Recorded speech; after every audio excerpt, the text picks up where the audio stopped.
I think the Giants match up really good with the Eagles. I hope they don't fall in the trap because they should willingly, go in there and really control this football game. The Eagles, no weapons on the outside. I have a hard time imagining any of those guys getting open throughout the day. I would think Lane Johnson's not going to be exactly full strength Lane Johnson. And the Giants offense, I'm sure, will struggle to a degree. That's what they do.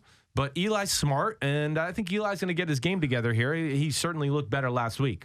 He did look better last week, but, this is the interesting thing. When you take a look at what Philadelphia did last week against Baltimore, it's exactly what you're talking about. It's fourth quarter. They drive down. They score a touchdown. They kick the extra point. The game's going to be tied. What does Doug Peterson do? Go for two. Screw it. I'm going to go for it. Yeah. I'm going to try to win the game right here, and we're going to call it a day and go home. And fortunately for the Baltimore Ravens, they kept the Philadelphia Eagles out of the end zone for the 2-point conversion. But that's exactly what you're talking about. There is no pressure. Now it's all about going out there and having some fun. And I saw that Monday night with the Carolina Panthers. For the first time in a long time, Cam Newton looked like he was having a fun, great time. He was smiling and everything else. I don't know about if you saw this the way I saw it on Monday night.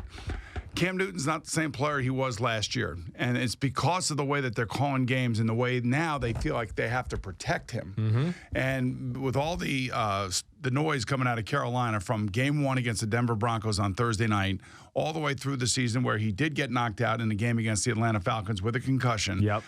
His own fault. Well, that was his own fault. Yes. But with all the noise and the audience with the commissioner and everything else, he needed to have a game like that, and he had it. And that's the danger of playing a team that basically is on the outside looking in. Mm-hmm. They show up. It's Monday night. Everybody's relaxed. Coaches are aggressive. They're calling balls, for down the field and everything else. Right. And the Washington Redskins basically laid an egg.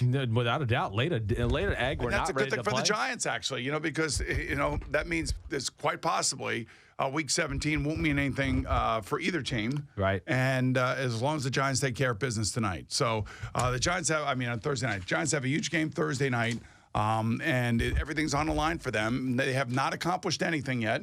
I would imagine any coach you've ever had in your career would go in there and they would say, look, guys, we haven't done anything yet, and keep guys on edge. That's the one thing about, I think, the Giants, because of who they had to play the last 2 weeks. Mm-hmm. Matthew Stafford, Ezekiel Elliott, Dak Prescott, all these teams that are in first place, it makes you want to stay on edge, makes you focus on your game plan.